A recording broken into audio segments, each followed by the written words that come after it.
Okay. I wonder if anybody can hear me. There's people already in the chat. I wonder if this thing turned itself on automatic. Chat.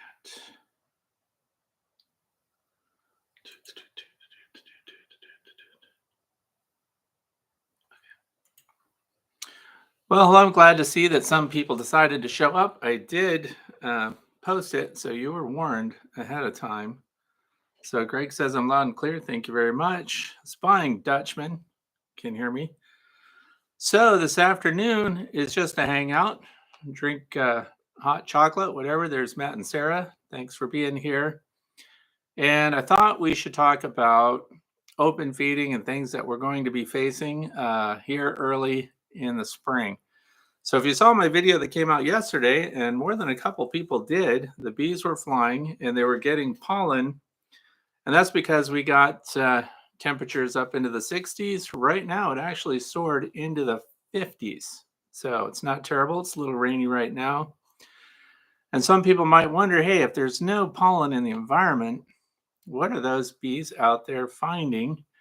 And that was the pollen substitute, Ultra B dry pollen sub that comes from Mann Lake. And that's what they had all over their corbicula, and they were getting out there. And we know that if the bees have a known source, a known resource, so even on an overcast day like it is right now when it's raining, they zip out there and they go to the previous sites where they found nectar and or pollen.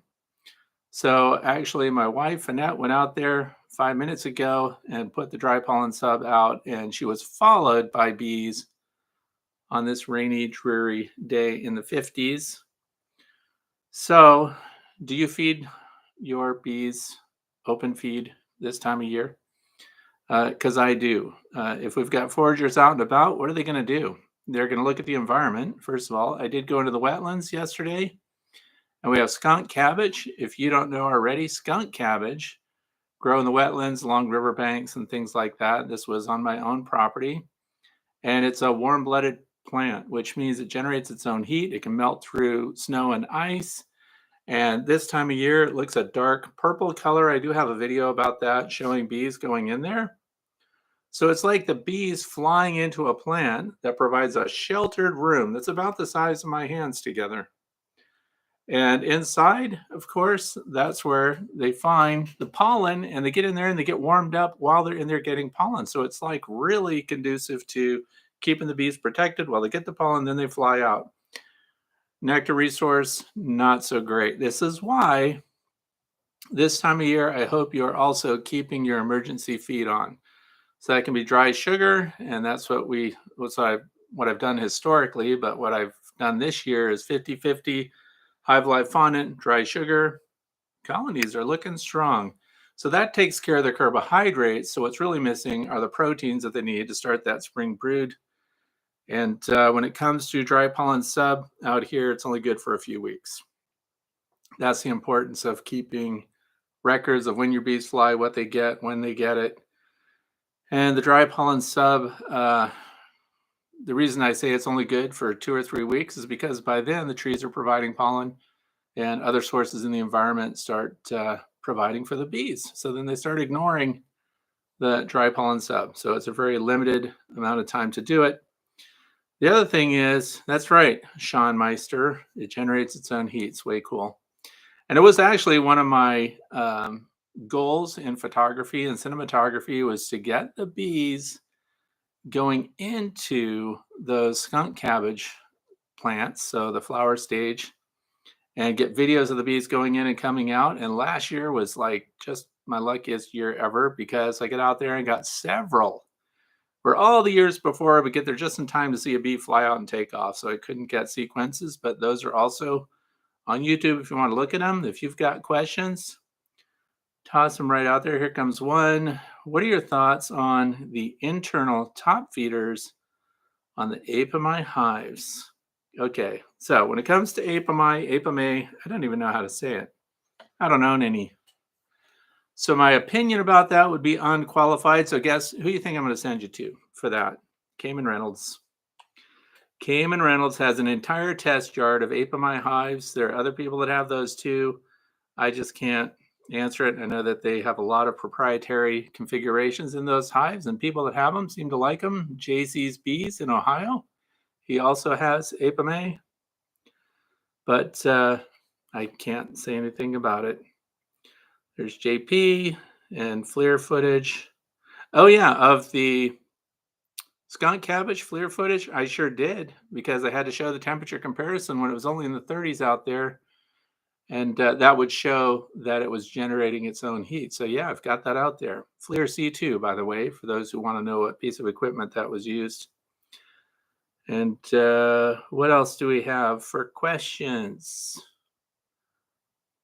And Laurel in Mississippi, have heather blooming right now. And by the way, when you say when you've got something blooming or what your bees are taking advantage of, please also write in there what part of the country you're in and what the environment's kind of like. Are you near a river, wetlands, dry, plains, prairie? How's the wind? All that good stuff.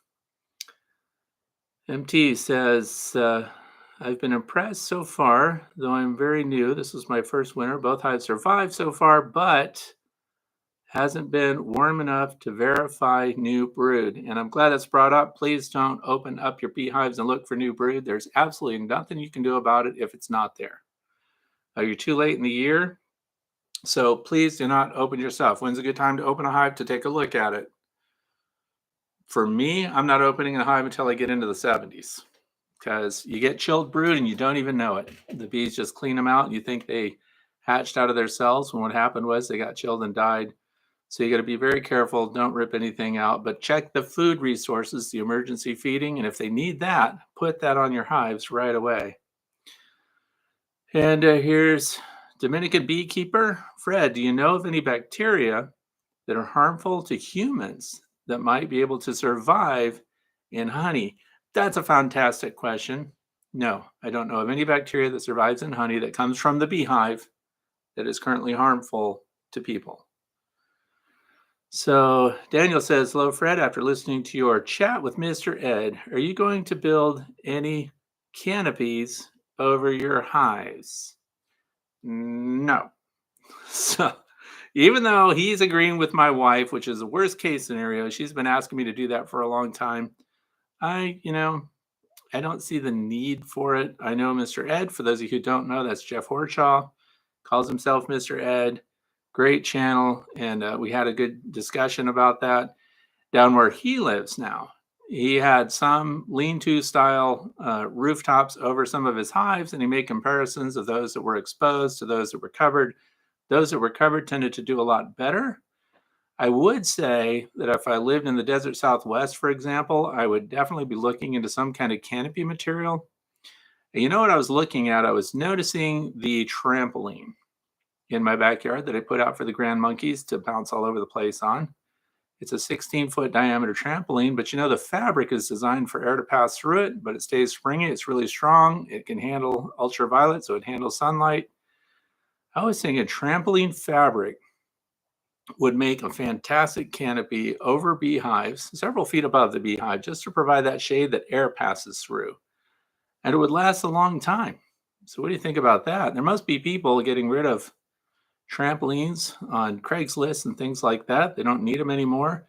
You could spray paint them white with, really thin spray paint so it doesn't plug it up. But it occurred to me that that would make a very good shade that air passes through. I think that would be nice. Let's see. Somebody says open their hive briefly enough to add Hive Alive fondant, and now the pollen patties. By the way, Hive Alive also put out their new pollen patties, which are being made by Global Patties. And we've got Randy Oliver doing studies on that. So look at Randy Oliver's scientific beekeeping website and see what the current stats are on feeding patties. In spring, the pollen patties is the time to do it. I don't feed pollen anything in the fall, but in the springtime, we're doing the buildup and it's time to go. So I would say put those on. I just got this yesterday or the day before, and I don't know if I'm even going to put them on because they're looking strong. And we'll see how it goes. American bee, multicolored pollen a lot. Eastern Washington, not touching dry sub. Been open feeding sugar syrup since the beginning of February. Have bricks and pollen patties on as well. That sounds like a really good plan. And you're right. That's why I'm not necessarily telling you to go out and buy Hive or Ultra B dry pollen sub. If you have no dearth where you are and you have good temperatures and things like that, I don't think the bees are going to take a lot of it. And my first year that I put that out, I bought a 5 gallon bucket of Ultra B and dry pollen sub. And they also got those big bags. And yeah, it's such a brief time frame. And I only had 20 colonies. They did not use it all up because the environment kicked right in. And here's Bill Johnson. Fred, what was the website that you could go to, enter your zip code, and find out about floral and pesticide loads? Are you ready? That is Beescape, BEESCAPE.org. I recommend that you all go there and find out if you have a dearth, what your ratings are, and especially pesticide loading and things like that. Thank you very much to Teresa McPherson for donating a pizza to my week. So that's fantastic. Let's see. American Bee says, not trampoline, but the green chain link fence coverage. It's similar in structure, cheap, 6 feet, 50 feet long. Okay, so if you want to use the chain link stuff, I was thinking the trampolines had a tension load on them. So, but anything you want, I was just thinking about it. Air passes through it, rain would run off with it and not go through and land on your hive. So anything anybody wants to try out would be cool. And Susan opened her hives in Mississippi and found honey, pollen, and loads of brood. That's great. And once you find that stuff out, close them right back up. Get right back out of there if they're doing good. Suzanne here, giving honey to babies by dipping their soother in honey is not recommended because of the bacteria. Oh, giving honey to babies, right. Infants should not be given honey under the age of 1. So it's because their gut bacteria isn't developed enough to hold it off. Botulism is the problem with newborns and kids, babies under. They give a safety zone in there, so they want you not to feed that until they're a year old. And that's why I actually designed a onesie that has honeybees on it, and it says, "When I turn 1, show me the honey." So that's true, and I'm glad that was brought up. Don't feed honey to babies. When we start feeding one-to-one community style, one-to-one community style, this is from Daniel Whiteman. I don't open feed sugar syrup. And unless I'm doing a test or an evaluation of some kind of feeding stimulant, otherwise the only bees that are going to get one-to-one or any sugar syrup are those that have just been hived. So if it's a swarm, a new split, for example, that I'm trying to kick off, if they don't have resources and everything is new. But open feeding, I don't. So if I'm open feeding, all I'm giving is once the year starts. I mean, this time of year, you could open feed ProSweet. That's what I put out there. And but when it comes to once things start kicking in, there's no more open feeding. I make water available to the bees all the time. Pollen sub only because I was testing it out for kicks and giggles, and actually I like it because it gives me opportunities to photograph and video bees and show how they distribute the pollen and how they collect it and how even the hairs on their eyes collect the pollen. And so it's great information wise, but I don't think it's absolutely necessary. So the sugar syrup only goes on colonies that are brand new or struggling, because we know they could store that sugar syrup anywhere at any time, even the one-to-one. It's widely thought 2-to-1 by weight, 2 parts sugar, 1 part water, can be stored in the hive in the honey supers, and 1-to-1 in theory would not, but any sucrose could ultimately find its way into your honey supers. So always wait after your honey supers are on that are for human consumption. No more feeding on that colony. So open feeding, would potentially distribute it throughout your hive. So you don't want that when you're collecting honey for human consumption or sales or trading or giving away to your friends and all that. And what else do we have? Formic acid, Texas Friendly Beekeepers. Does formic acid stay in the combs after treatment? They say it is non-residue. So if I'm trusting the label, they say it is not buildup in the honeycomb. Kathleen Toss started with my first hive last spring in Pittsburgh, PA, where we just got to the 70s a few days ago, but no activity. I don't think they made it. What did I do wrong?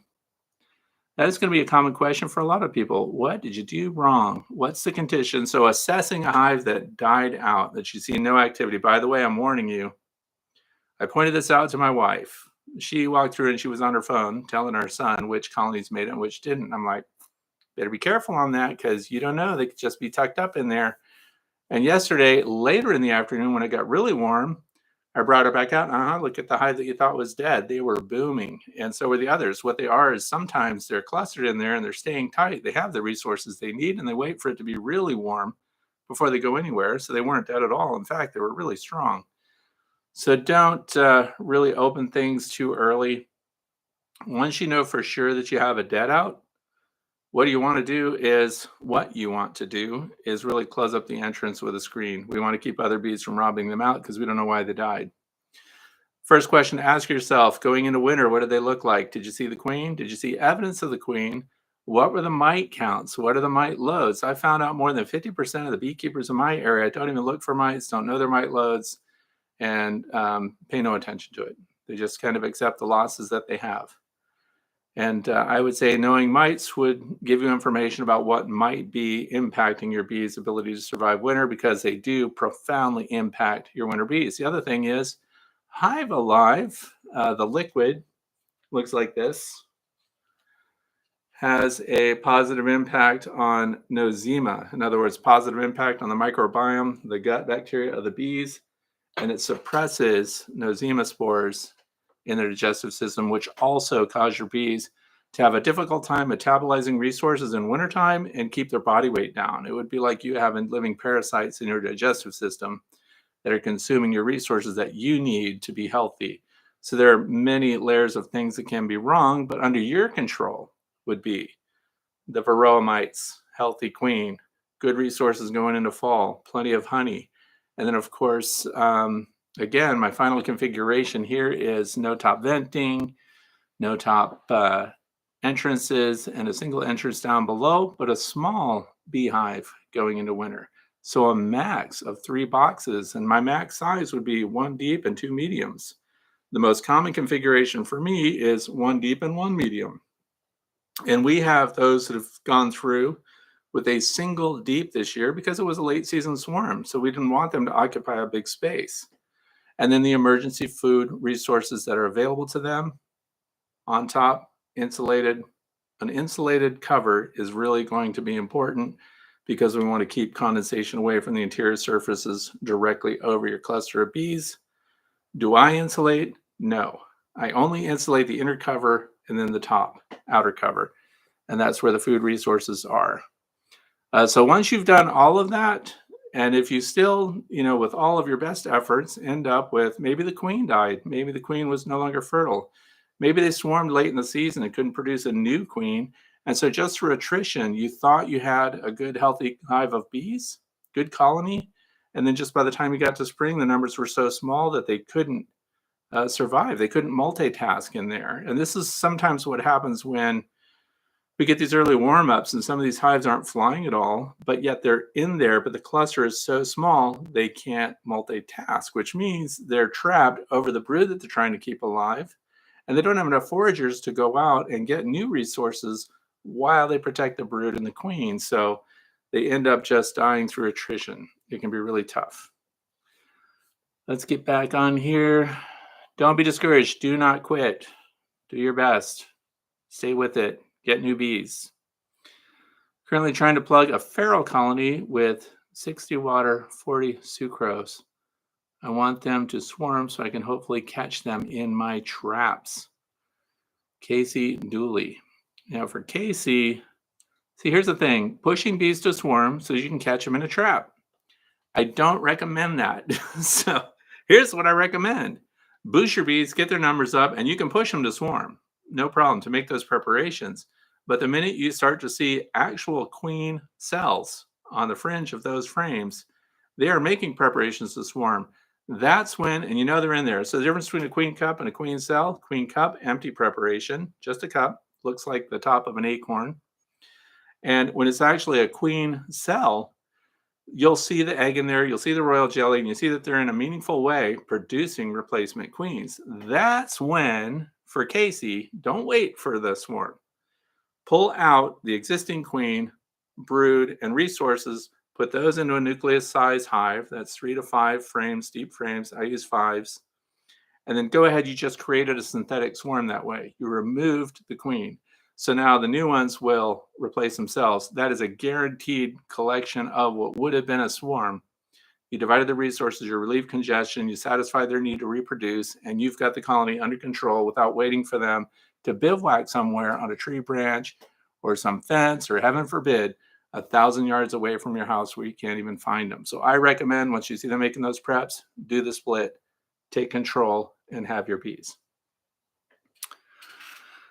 Here's Paul Kruger. I understand hives are supposed to be tipped 2 to 3 degrees forward for proper drainage and internal moisture control. Should I tip the hives or the stand? That's a really good question.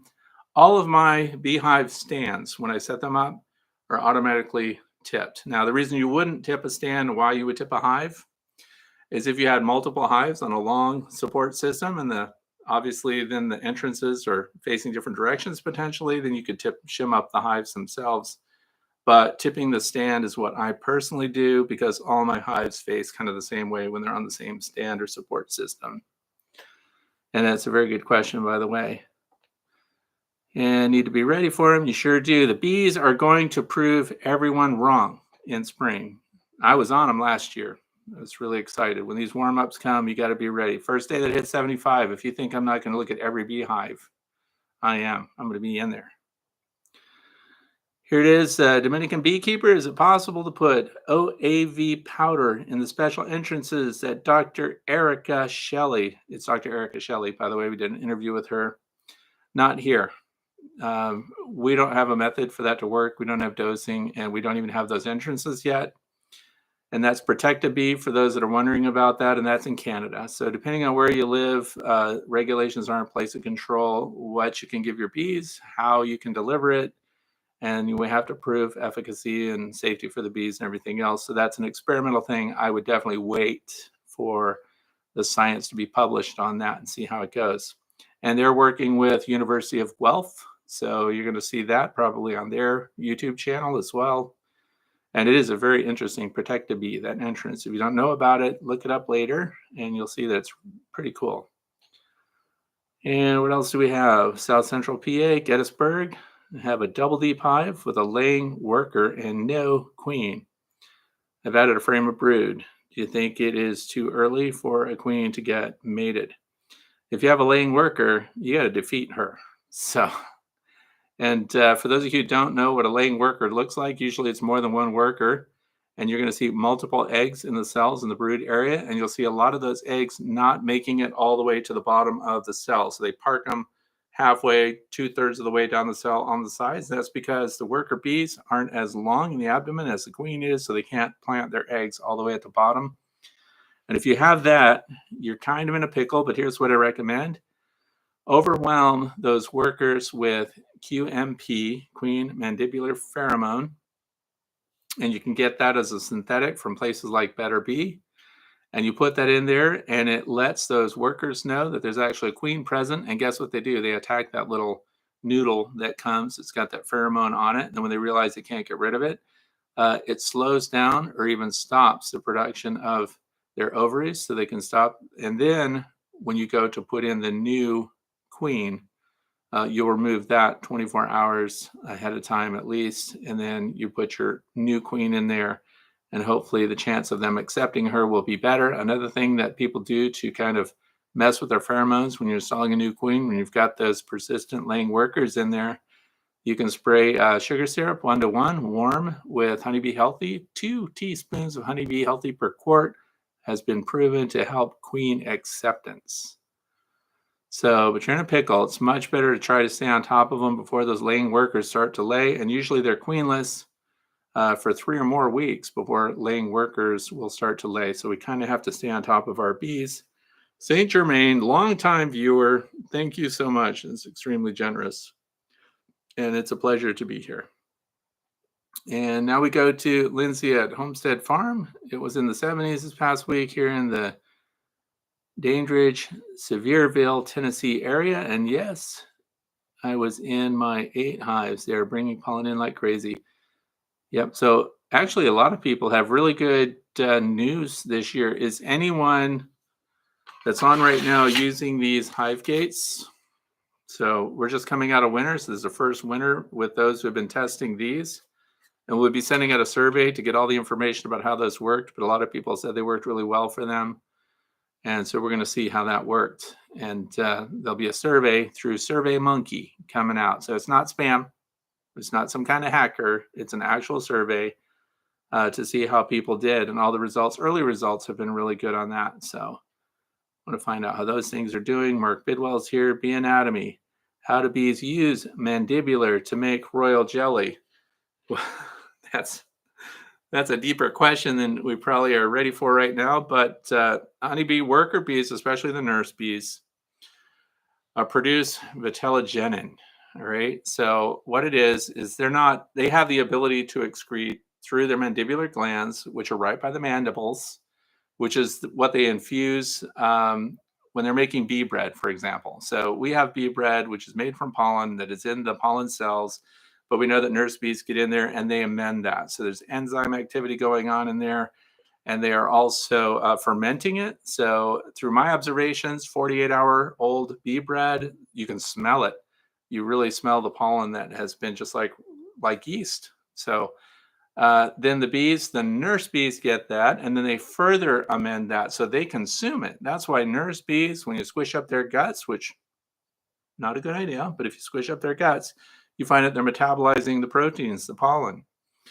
And they now put that back out, and that's what royal jelly is coming from, is those nurse bees who are adding their mandibular glandular material, which is royal jelly for all the casts. So whether it's a drone, whether it's a worker female, and whether it's another queen, they're going to do that for the first 3 days. And after that, for example, the queen would get royal jelly throughout her development open phase, so up to the 9th day. And they just keep feeding that royal jelly. But that comes from nurse bees, and it's their glandular material that is a product of the bee bread that they've stored. So I hope that helps. Let's see, Kelly, per year, I opened a hive yesterday, and there were hardly any bees, maybe 100. Not sure that I could pull the few out of the cell for mite tests, late season abscond, or just attrition. 100 bees sounds like attrition. Here's the other thing. And I'm sorry about that, Kelly, because they can't do anything with 100 bees. The minimum number of bees to succeed in this eusocial superorganism is 5,000. So 100 bees, it sounds like they may have not had a queen going into winter. And you can certainly look them over, and you can look for mites, because that last 100, if there are varroa mites in there, if you just want it for your own information, the number won't be very meaningful. And that's because the fewer bees that exist in the colony through attrition. So if we started with 4,000 bees going into fall and there was no queen and they're just dying off through, they get to the normal life expectancy of the worker in there, and then they're dying off, these mites are leaving the dying bees and getting onto the bodies of the residual living bees. So then you get these incredible infestations of these terrible licking varroa destructor mites that climb all over them and then feed on the remaining bees. That's often why during broodless periods, after you've had a broodless period, there's some attrition that goes on there too. And that's why when the brood starts up again, if you haven't controlled the mites, you'll find an exponentially larger number of mites on the new brood, because they've been hanging out on the bodies of the nurse bees waiting for them to attend to eggs that are laid by the queen. So you get this concentration, this extreme number. Thank you, Corey Fox. I appreciate it. And what else do we have? And thank you, by the way, for talking to one another in here. I appreciate that. And if you can answer each other's questions, if I missed something, more than happy to have you do that as well. How do you get rid of hive beetles? Only have 3 hives. You move north. I know it's not a very good answer. I can't test any hive beetle stuff. This is, for example, a beetle, guard entrance. There are multi-layers. I don't have enough hive beetles to do any kind of testing or any kind of evaluations of them. I can't say I'm super sad about that, but you would have to go to the people that deal with the small hive beetles. I'm sure Cayman Reynolds has some approach. I do not recommend. Again, I'm not infested with small hive beetles. Maybe my attitude would change if I started seeing slimed out stored honey in my hives and things like that by small hive beetle larvae. There's a very good lecture out there, and I just forgot his name, from the University of Florida. So if somebody wants to help me with that, he gave a whole lecture on small hive beetles and basically how tenacious they are and how they can overrun a hive. But if you keep your hives healthy, your colonies strong, the numbers up, they will control the small hive beetles very well themselves. I had a pretty good, interesting conversation with Jeff Horchoff, Mr. Ed. He said that every time you pop open your lids where he lives, the small hive beetles have already been corralled by your worker bees in the upper parts of the box on that inner cover. But when you pop the inner cover, you break this propolis seal that your worker bees have created to corral and hold the small hive beetles. And he said that when he pops it open, that's when you see the beetles scatter and then they get down into the hive again. That was an interesting observation, but I'm not somebody that has any experience with small hive beetles. Just because I have free ranging chickens that cruise my bee yard every single day, and they keep up with anything. Because small hive beetles have a larval stage, the larvae have to leave the hive, get into the ground, pupate in the ground, and then come back up and make it back. Of course, they, exit the soil as flying beetles. And if you've got a good flock of free ranging chickens, right now my favorite foraging chickens are Minorcas from Spain. And I've never seen anything forage as well as they do. So they might be helping with beetle control, and I don't even know it. I've seen one small hive beetle. And Kelly has a question here. Can you say more about not reusing frames from dead outs? I know you don't recommend reusing them. I don't really want to spin out last fall's forage and 2-to-1 syrup for the trash.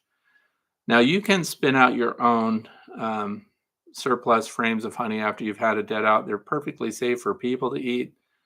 I don't recommend feeding them back to the bees, just because a lot can sustain in the syrup. The syrup is antibacterial and everything else, but there are diseases and pathogens that don't get killed by the antibacterial properties of your syrup, and other bees can get that.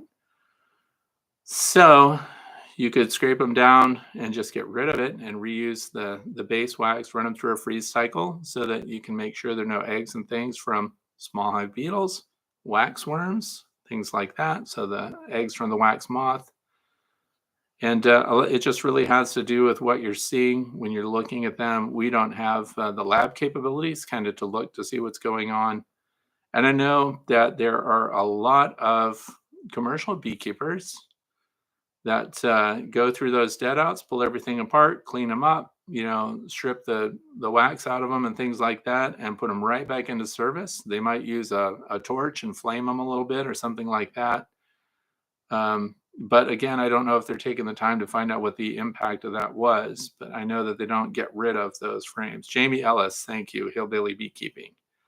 Dr. Jamie Ellis, look that up on YouTube, did a fantastic lecture on the small hive beetles biology, and it's very eye-opening, and then can give you some ideas on how to cope with them if you're in an area that gets them going.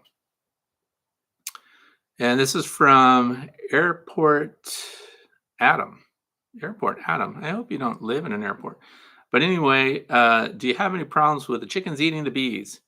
Not only do they not eat the bees, they won't eat the dead bees. I would love it if the chickens would go through and just eat the dead bees and clean things up, but they don't. I think they just naturally know. If you've ever watched chickens when they're foraging, they do a lot of taste testing of everything. So they pick stuff up and they nibble it a little bit and then they drop it. If they really like it, then they'll eat it. But they do a lot of pickup, biting, and dropping and tasting. They do this with pebbles and everything else. So the chickens do not eat the dead bees. Somebody else is mentioning guineas here. I also raise African guineas, pearls, pearl grays, and some of my guineas placed at nationals, by the way, National American Poultry Association. They must mine, at least. Other people say that they eat the dead bees. Mine couldn't care less about the bees, and they're off going foraging everywhere else. So I've never seen my beetles eat the bees. Some people may have a different experience, or not the beetles eat the bees, but you know what I'm saying. They don't eat the bees. but other people have seen them. So there we go. Last question. This is from Kelly. When are you coming out with your microscope video? Exactly. When am I? I got money burning a hole in my pocket. I am going to help you, Kelly, spend your money. But I'm behind on that. I still plan to get it out. One of the worst things I do is I say things like, this week I'm going to get that out. Watch for the video. Just whenever it comes out, you're going to have to watch it because I get distracted and work on other things, but I hope that's coming out soon. Let's see what else. Fred, this is from Pabst Royal Apiary. Finally catch up with you and you're live. How is life in Penn State? Bees doing okay. Lost a few, but still running about. By the way, yeah, so overall, how are things doing here? So we did the count. We went into winter with 20 colonies of bees. Solid. We've lost 3. The problem is the 3 that I lost are key colonies that I'm evaluating. I'm not very happy about it. And it's because my Lands hive colony did not make it. And I'm 99% sure my horizontal long Langstroth hive also did not make it. They have no activity, and I haven't been in them yet, but it's not looking good for either of those. And one of my small nucleus colonies, double 5s, so 5-frame newt, 5-frame super on it. The others all did great. One of them looks like a dead out for sure. So we're 3 down for sure. And some of those, as I said, were key. So I'm going to have to reload the Lands hive somehow. Because again, I can't just pull frames. That's one of the biggest drawbacks for me with the Lands hive configuration is that I just can't pull, from other colonies, from resource hives and that are booming that need to be split. I could just take resources and put them in any other hive, but I can't do it with the Lands because everything is unique for the Lands. And the horizontal, the long Langstroth hive had some brood disease in it. I made a good video about that, but the long lang is not looking good either. So that's pretty much it. Otherwise, it's a pretty good winter overall, I would have to say. So what else we got going on? Ooh, Greg is here from Nature's Edge Farm. I have to make him a moderator. I don't want him to just get a free pass to hang out here. So Pabst Royal Apiary, sometimes the strongest hives you enter winter happen not to survive. That's true, by the way. Let me tell you about the size of the hive. For years, I went through this. This is where I'm paying attention to Dr. Tom Seeley. And those guys might know a thing or two. And I always had these super colonies, and I left everything on them. You think you're being generous with your bees. So you go into winter with 5, 6 boxes, well over 100 pounds of honey on. And the colony is so big, so booming, so strong. They're the number 1 colonies that have moisture problems. They're the number 1 colonies that have the biggest die-offs, of course, because they have the biggest population going into winter. And they almost never made it. And here I am, now that I've followed Dr. Seeley, and I've gone down to condensing to that deep and a medium or deep and 2 mediums max. My survival rates are way up. And I think it's a lesson learned that smaller colonies, closer to the size of the colonies that the feral colonies around here that would be in trees and things like that, they determine that that's a 10-gallon space, which is really just the size of a single deep Langstroth 10-frame box. So it's kind of proving out those are working. And especially those nucleus colonies, that was just a total risk because those are resource hives. I neglected them, didn't feed them, didn't do anything to help them out. And when we created them, we did not give them sugar syrup and things like that to kick them off. And they are the strongest flying colonies, tiny colonies. And this is in Pennsylvania, Northwest Pennsylvania, where we had a good winter, lots of snow, long periods of time where they can't do cleansing flights, ignored, no preps, nothing else. And they made it. So I don't know what to tell you. The bees are kind of showing me that if you give them a small space and a decent sized colony with a good queen going in, they work. Bryce Bennett says his Lands is still buzzing. I want that Lands to work. It's going to. I'm not giving up. It's going to do it this year too. It's just proprietary. Everything about it is a special thing for me. Not giving up. Lands, long Langstroth. By the way, those who've been asking about the long Langstroth horizontal hive prints, if you haven't been aware yet, if you go to thewaytobee.org and you click on the horizontal hive page, those prints are there for free, and you can use them for those that wanted to copy that long Langstroth hive, by the way, which I still love the hive. I like the way it works. It's just a bee killer so far. And I'm convinced it's not the hive configuration that it's the bees that I've put in it. So who knew? Because it's not the hive configuration that caused them to have sac brood and chewed brood. And, the bees were demonstrating some hygienic behavior. But what happens when they do chewed brood? Chewed brood is when you're looking at your brood frames and you see the cap has been torn off, or they're almost at their pupa state. And the bees, instead of capping it over, chew off the head of the developing pupa. So they'll chew off the caps, they chew the pupa, and then what's happening is whatever the disease is, they're spreading it. Because what did the nurse bees do? They just chewed it. They consume some of it because nurse bees can actually cannibalize developing larvae, and they can also eat eggs, and they do all these different things. But if that's at all infected with a brood disease, because remember, brood diseases only affect the brood, they're spreading that to all the other brood that they're attending to. So it's kind of a mess. You have to kind of keep on to it. But I have learned the smaller hives do better in our winter. It might not be the same where you are, but back when I thought, well, look at this giant hive, I'm going to make 4 splits from that in the spring, it's going to be awesome. It was just the biggest mess you've ever seen. So there again, by the way, let's hold the phone for just a second. Because keep in mind, I've gone to no upper entrances, no top venting, single entrance, also the only vent. But what else did I change? Insulated inner covers, smaller hive configuration. Where, if we go back, those of you who are wintering with these huge colonies, you could actually benefit from the upper vent. I know, doesn't make sense. But the moisture and condensation in those larger colonies was much higher than the medium or smaller colonies. This is why it was such a puzzle. We'd catch a swarm in late September, just throw it into a box, put feed on it, hope for the best, no investment in material or anything else. And then we've got these big prized colonies. And what makes it through winter? The little last minute swarm with, a queen that just flew off from some other hive, and these big colonies failed. So there is something to that's artificial. We've oversized a colony beyond what they normally would have in a feral situation.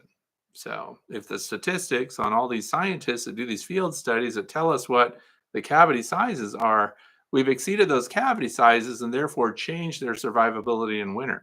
It's very interesting stuff.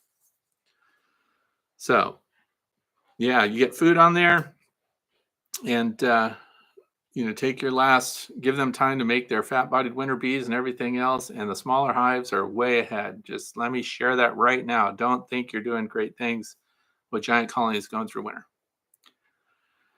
And Sean Meister, do you think your lands is too large in size according to what you just said? No, and here's why. It'd be cool if I had like a mock-up of a Lands hive handy. So let's just pull the lid off my mock-up Lands hive. When you're setting that up, you control the size of the interior. See this follower board right here? That's what you have in Lands hive. So when I started it out, I only had 3 or 4 frames. So it is small. And unless they filled these frames, I didn't expand and move the follower board over here and add frames. So no, they had a small enough space. I'm not saying it's not bad beekeeping. It could be. I could suck at beekeeping altogether. You could all be wasting your time even listening to anything I have to say. So, but no, they were in a small space. Those Lands frames are deep, and I had 3 or 4 frames for that install, and I have to use a swarm because the package that I wanted to put in there last spring to kick it off right died in transit because they had that gel on them or whatever. Was that last year or the year before? Anyway, the packages they shipped in the gel, they were bad news. They did not make it. So I had to wait for a swarm, had to install a swarm, and then put those in there, and they didn't seem to like the hive. So it took quite a while to get a swarm to stick in there. Because there again, why couldn't I get the swarm to stick? Because I couldn't pull a frame of brood from any other hives. I didn't have a bunch of drawn comb because I'm stubborn and I don't do what Dr. Leo Sherishkin does and take a full frame and cut the edges off of it and clamp it up inside a Lands frame. Maybe I'll get desperate and have to do that this year. So that's all I can say. I'm going to change something. Maybe I need to shift it around a little bit. So, isn't Lands hives poor when you want to feed? They're designed so you can't feed them. Dr. Leo doesn't want you to feed them. They do have a frame feeder. Where is that frame feeder? Oh. Now, see, Dr. Leo, good guy, beekeeping with a smile, all that stuff. He says no feeding, but he sold me this frame feeder. And it's got ridges and everything's cool, so you could put syrup in there, but that didn't seem to help. Let me tell you what else, by the way. When I'm looking at this frame feeder, look at this one. Look at the opening here. They tell you to put a bunch of grass and straw and things like that in it. Do you know what's annoying to me about frame feeders, and also why I don't put them in any of my Langstroth hives? Look at all the free surface area. Even if you put straw and things in it, what are your bees trying to do during a nectar flow? You're trying to dehydrate the honey down. Right after a nectar flow, some people call it a honey flow. Then you're pulling off your supers and everything, and that's when they're putting feed on. Some people fill these feeders. If this doesn't have some kind of surface that covers that surface area, your bees are out there venting, trying to dehydrate the syrup you poured into your frame feeder. There are a lot of things that that's what I think about when I'm thinking, look at this frame feeder, look at all the surface area. Look, the bees are trying to dehydrate their stuff. They're trying to dehydrate a gallon or a half gallon or whatever the capacity of that is of your sugar syrup that you're trying to feed them. But I'm going to outsmart them this year. I'm going to figure it out. I'm going to have bees in that Lands hive, and they're going to do their own thing just the way I was told they would. They're going to be great. Need to make room for flag. I don't know what that means. What am I missing here? If we're wasting your time, at least you're doing it live on air with the air sign. That's right. That's from Greg.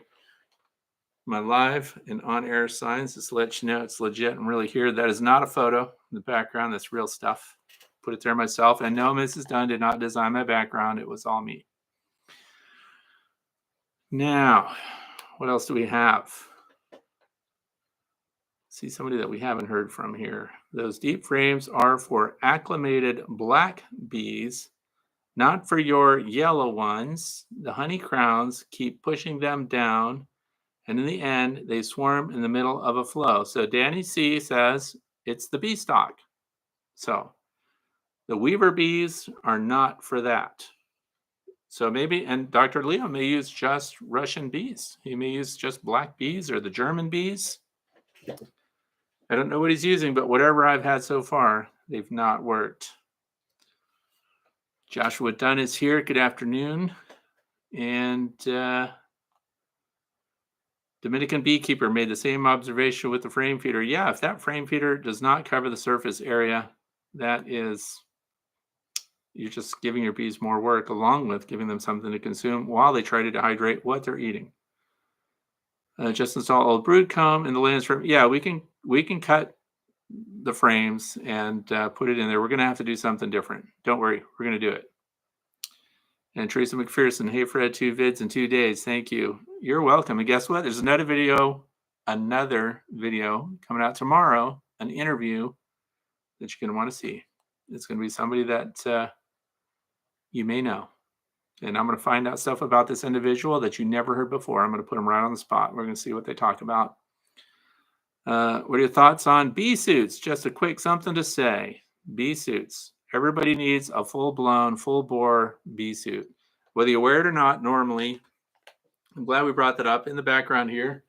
Like that camouflage pullover suit. It's a smock style. It comes from Natural Apiary. Right next to it, we've got the Guardian Bee Apparel vented suits. Guardian Bee Apparel. Hood. See that right there? I want to make sure that Terry knows that I'm supporting him. Anyway, I don't care if you go out and check your bees with just a veil or nothing. And if you go out in your bee yard, if you're one of those nature people that lives way out by yourself and you don't even wear clothing, I've heard of you people. If you go out there and tend your bees, sky clad, as they say, that's up to you. But here's what I advise all beekeepers: have your full bee suit available, head to toe, gloves, everything. Because the one time that you encounter a colony of bees under your control that get super hot, that go on the offensive, and that become actually dangerous, that's not the time to get online and order in a bee suit. You have to have an emergency response kit ready to go. And that's right, Sean Meister. I'm not even making it up. Anyway, if you don't have the protective equipment to get out there and deal with the bees when things go bad, you're going to be in a pickle, and it's going to reduce your response time. That's why I always say you have to have a kill kit ready. And right now, that's gallons of fresh water mixed with Dawn Ultra dish detergent, tablespoon per gallon. You can have that pre-mixed hanging on the side of your garage somewhere next to your emergency bee suit. And it's a kill system. You could get out there and take care of a hive that just goes nuts on you. And if you never need it, great. But it's better to have it and not need it, as they say. And if you don't have that stuff ready to go, and the shelf life of detergent mixed in the water like that doesn't expire. It's always ready to go. And those pump sprayers, the garden sprayers with a little nozzle that has a fine spray that creates a lot of foam. And you can spray that in the entrance, spray it over the top, take the whole thing out. No time flat. Let's see. What else are we looking at here? Have you ever tried a fixed hive style with one deep, two mediums, and let the bees management on their own for a year or longer? I already know what that's going to do. They build up really fast in there. They store lots of honey. You could leave them to themselves, and it becomes a swarm generator. The same thing with my observation hive, which, by the way, new observation hive going up this year. It's going to be sweet because I'm adding to it so that it's bigger than the past. But they just become swarm generators. So the big thing is, I don't want to be misunderstood on this, so I want to touch on it again. Through the year, during your nectar flows and things like that, add the boxes that you need to accommodate the honey and resources that the bees are storing. It's at the end of the year, after the nectar flow is finished, after you've drawn off the season's last honey flow and left enough on for them to get through winter. Your goal is to leave enough honey capped for the bees to survive winter and for that to be above wherever their brood happens to be at the end of the year. 2 boxes. That's when you close it down for winter. So up until that, anything in between, you go as high as you need to let them build honey store resources, make cut comb, hog half rounds, all that stuff, hog halves. We're going to do cut comb this year. Cayman Reynolds beat me to it with the fancy Pierce hot cut comb knife system, which is really nice, by the way. If you haven't seen Cayman's video on that, you need to watch that because those are fun to make. But anyway, your hives can be big through the year. It's going into winter that you need to seriously scale them down, make sure they have the resources, button them up for winter. The smaller hives are doing much better than larger hives. No question about it. Here where it gets cold in the north. Let's see. This is from Flying Ham. Hey, Fred, North Georgia. I have a queen that does not appear to be laying from last year, and the colony is getting pretty weak. What do you think I should do? Okay, so here's the thing. And by the way, you're in Georgia. So maybe Georgia, do you see a lot of drones already? Because if you do, and you've got a queen that's not performing well, I highly recommend you replace the queen. And you can do that if you've got eggs, they're laying those eggs, then you can get that queen out of there and let them produce an emergency replacement queen. Your numbers are going to continue to go down. So hopefully you've got some other colonies of bees and you can fortify them with a frame of brood when you do it. But I would not wait long, especially going into the beginning of your nectar flow. So if Georgia, probably you're way ahead of us here. So you may be at the beginnings of your spring nectar flow. It's a great time if you see drones flying to let them start a new queen and kill your old queen. Now, if you don't want to lose out, get a mated laying queen from somebody else, and you're going to have to kill the queen that you have 2 or 3 days prior to receiving the new replacement queen. So if you've got a queen breeder near you that you can get a really good already in lay queen, then you'll have no hiccups. She'll go in and continue laying, and you'll get an expanded brood pattern and things like that just in time. So if you don't care about the numbers, then you could let them make their own queen if you see enough drones, because that should indicate in the environment that other drones from other colonies are out there, and the drone congregation areas will be well populated, and your chances of your virgin queen finding mating resources would be good. What else do we have? Susan Merrick, please scroll up. You keep missing questions. Try to clarify about moving laying queens versus just making room. Okay, scroll up. Well, anyways, clarify about moving laying queens versus just making room. Moving the laying queen, if you're removing the laying queen, I'm not sure what that question is. If you have a queen that's not laying in the way that you want, you need to kill the queen. And if there are eggs present, they will make their own replacement queen once she's gone. Or you can kill that queen 3 days prior to receiving a mated queen that you buy in from somebody else, and then you install her in her queen cage and let them eat through the candy, and then she goes right into laying. So should I replace my blue queen this spring or let my hive do what they want? So blue queens, if you have older queens, 3 years to the outside would be as long as I would want to keep a queen around, but it depends on why you're keeping bees. Because if they get tired of her and she starts laying poorly or whatever, and you're just a backyard beekeeper, eventually they're going to run her out and they're going to supersede the queen, or she's going to leave with a swarm. They're going to make their replacement. And if you've got queens that are 2 years old or more, that's my breeding stock. Those are the ones I like to. They've demonstrated longevity. They've been through 2 winters. And when he says a blue queen, by the way, for those of you who don't know, this year, yellow is the color for your queens. Last year was white. So you want to mark all your queens so that you know if they're being superseded. And you want to make sure that I like to keep them 2 years. So if you've got a blue one, that's good stock, and I would start working with them. But the bees, unless you need that colony to build up fast or something like that, you can just let her run her course, because the bees are going to get rid of her when she stops performing well. So, and the acronym is not the acronym, but the saying is, will you raise good bees? And the first letter of each of those words lets you know the color. So U is yellow, R is red, and so on through the cycle. So you know how old we're talking about here. What else are we doing? I thought my hive was dead, brought in house to clean, and they moved. The queen's dead. The hive's weak. No honey. Trying to feed them. I did feed them, but cold to get to. So some colonies are not going to be able to be resuscitated in spring, especially you're coming out the end of winter.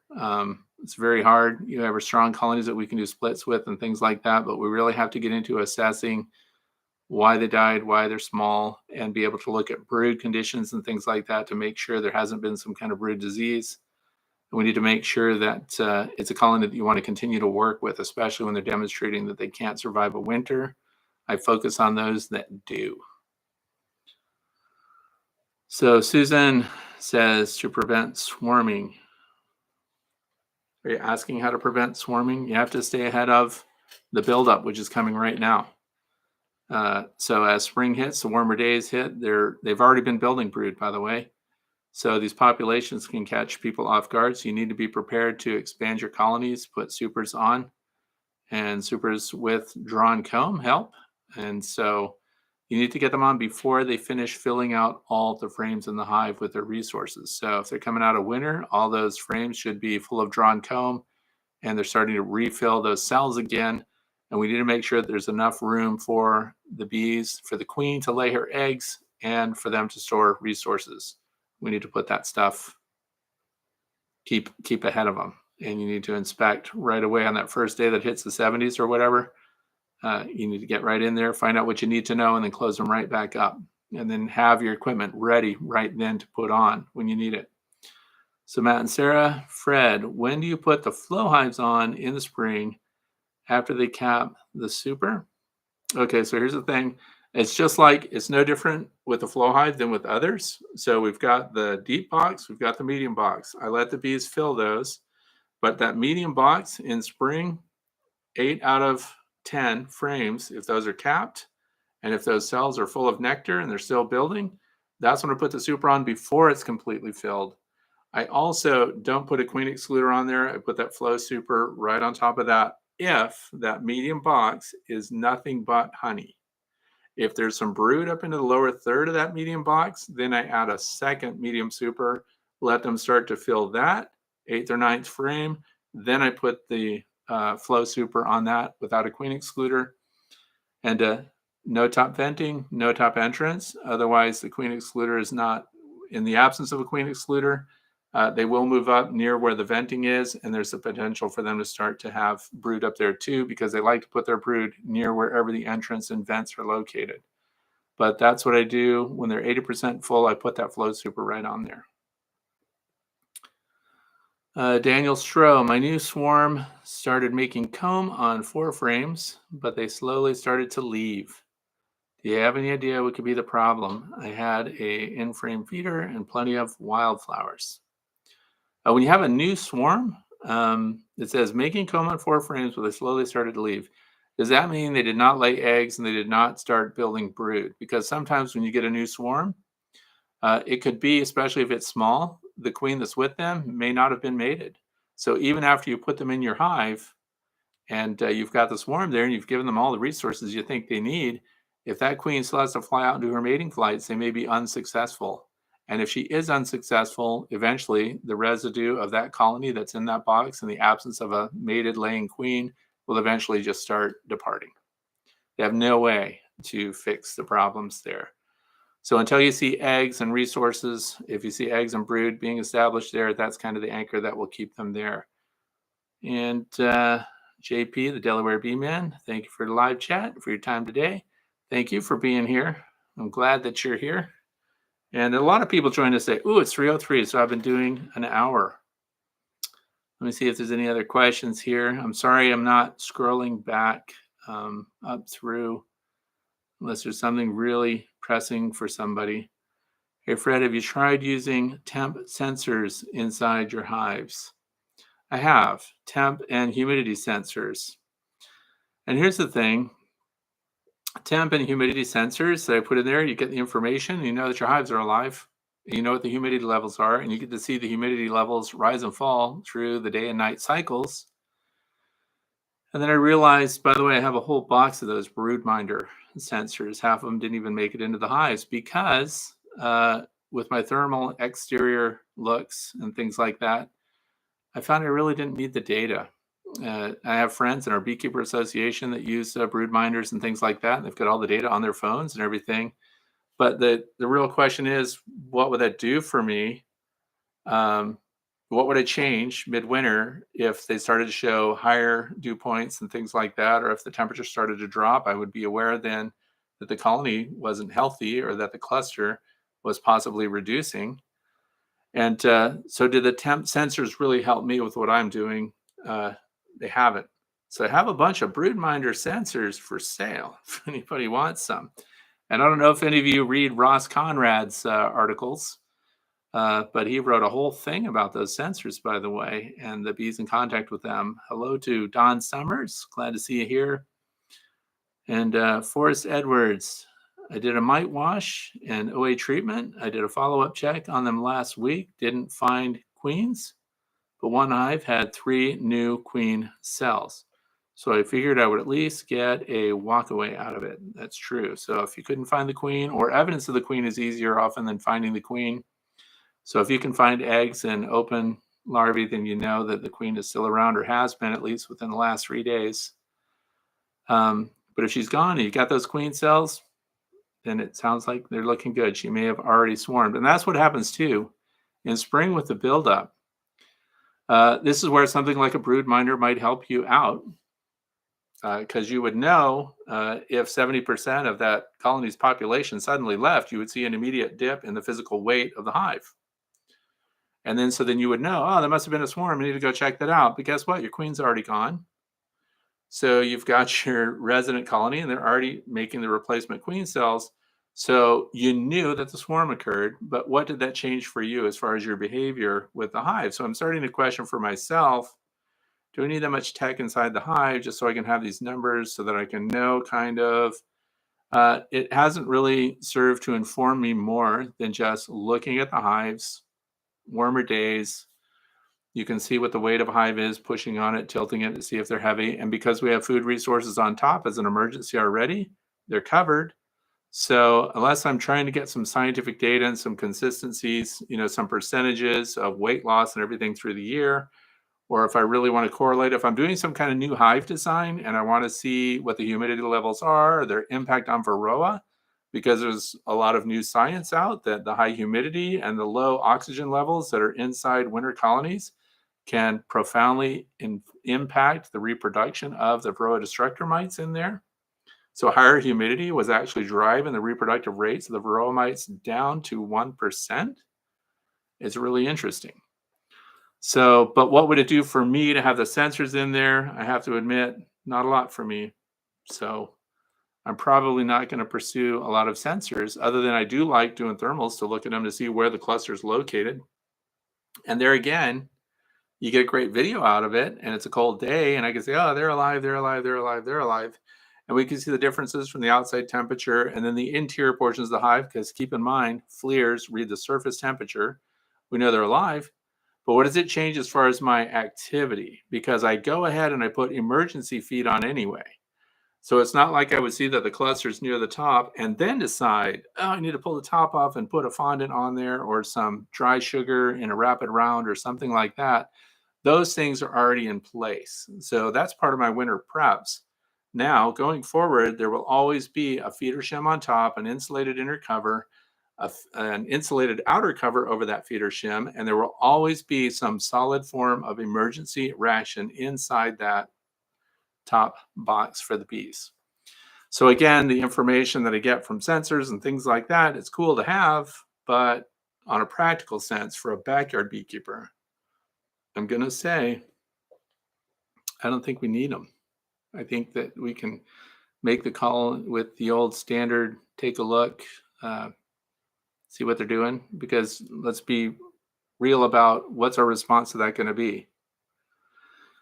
And I have Geekman, those sensors seem to make more sense for the heavily insulated hives since the thermal camera wouldn't work well. So then I flip the question right back on you. So now we've got a heavily insulated hive like that Layens hive. A thermal doesn't work on the surface.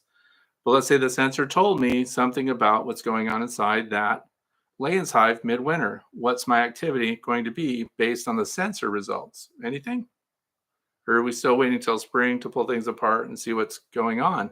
So I have to say, if I had a mentee and I'm your mentor as a backyard beekeeper, and you said, hey, Fred, do I need broodminder weight scale sensors? Somebody said those are good. Do I need, because you have a bunch of those thermal sensors or humidity sensors, do I need those? Not really. I'd have to say you don't, because all it did was kind of provide digital data of what I'm actually learning just by looking at it. So to me, I'm just going to say not worth it. Now, if you're a tech person and you love the information for the sake of information, because that's the corner I'm putting it in, it's information for the sake of having the information.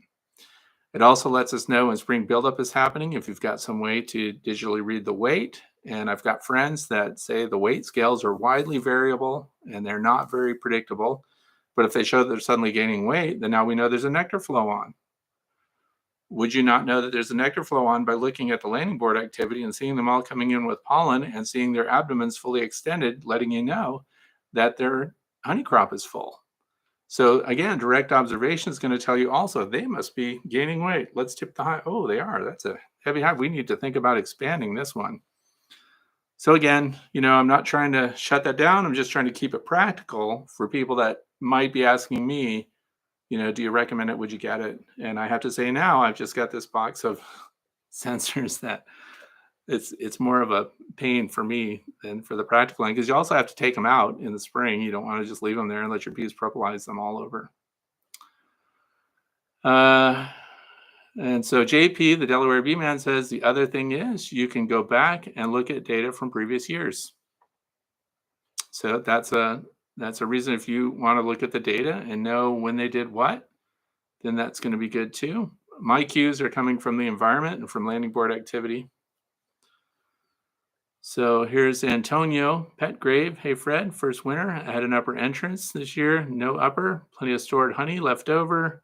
Should I be concerned about early swarm, and will the hives use it prior to the major flow? Now, here's the thing. Yes, that surplus honey that's left on, you got that super that's chock-a-block with honey, because I've got a couple of those right now. As soon as the nectar flows on, I'd pull them. The bees don't tend to use their stored honey, their surplus honey, in spring. They start to use what they're bringing in fresh. So the old stuff gets ignored. So I would recommend, if you've got a full super of honey going into spring and the brood is down below that, and now we've got a meaningful nectar flow and the pollen's coming in, pull that super off and let them build fresh. So put drawn comb up there that you've harvested. It's time to harvest it, because all they do is let it keep building up. That's been my experience. So pull it off, get rid of it. Well, no, not get rid of it. Pull it off, use it, harvest it, and then put those frames back on. You're way ahead, and they can clean those cells up, plus you got an early harvest out of it. So let's see. I think I'm going to wrap this up. I want to thank everybody for joining me today. I'm sorry if you had a question. Let me do a last minute scroll up here and see if there's a question that somebody posted that I should have paid attention to.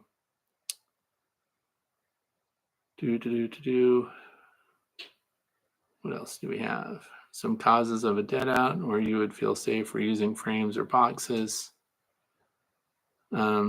Yeah, if you know for sure, like queen loss just through attrition, like there's not a bunch of bad brood and things like that, would you be able to leave? I would leave that honey on that hive, because you're going to restock it. If you're going to pull frames of brood from another colony and rebuild a dead out, that it looks nice and clean in every other way other than your bees died and you can't find evidence of the queen. It looks like attrition because as they died, they flew out and things like that. I personally, in my backyard beehive, my backyard apiary, I would restock that colony if we just had a few frames of capped honey still in there and it looked good. But moving it to others, I wouldn't do that to other hives. Let's see.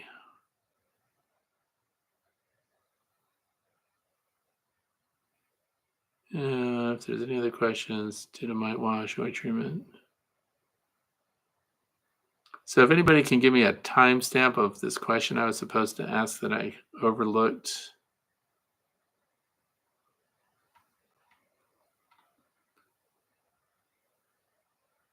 I don't know. If anybody's got a really pressing question right now, I will give you 40 seconds to write that right now, and I will try to get to your question if I missed it somehow. And Matt and Sarah say to hit the thumbs up on the way out. Thank you. Thanks for being here. And check back tomorrow. You're going to want to see the interview that we're going to do. Although I might do the interview tomorrow, but publish it the next day. It's going to be fun. I promise. So keep up with your bees as soon as you can. When you get a nice warm day, be ready.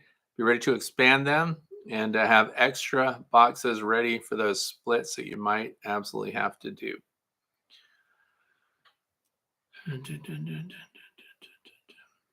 Wait a second. Hill Country. When I expand my brood box from 1 to 2 due to growth, the bees start working the top box over the bottom. Why? Yes, that's one of the reasons why you want to wait for them to finish the bottom box first, at least 8 out of 10 frames, before you put the next box on. Let's say we had 2 boxes and we just installed bees. the bees are going to automatically go to the upper portion of that next box, and then they're going to work their way down. So we want them to work the first box until it's 80% full, loose figure, before you add the next box. Otherwise, it's exactly what they're going to do. They move up to the top of the cavity and then work their way down. So, all right, that's it. Thanks for being here. Hope you have a really good day. Enjoy the rest of your week.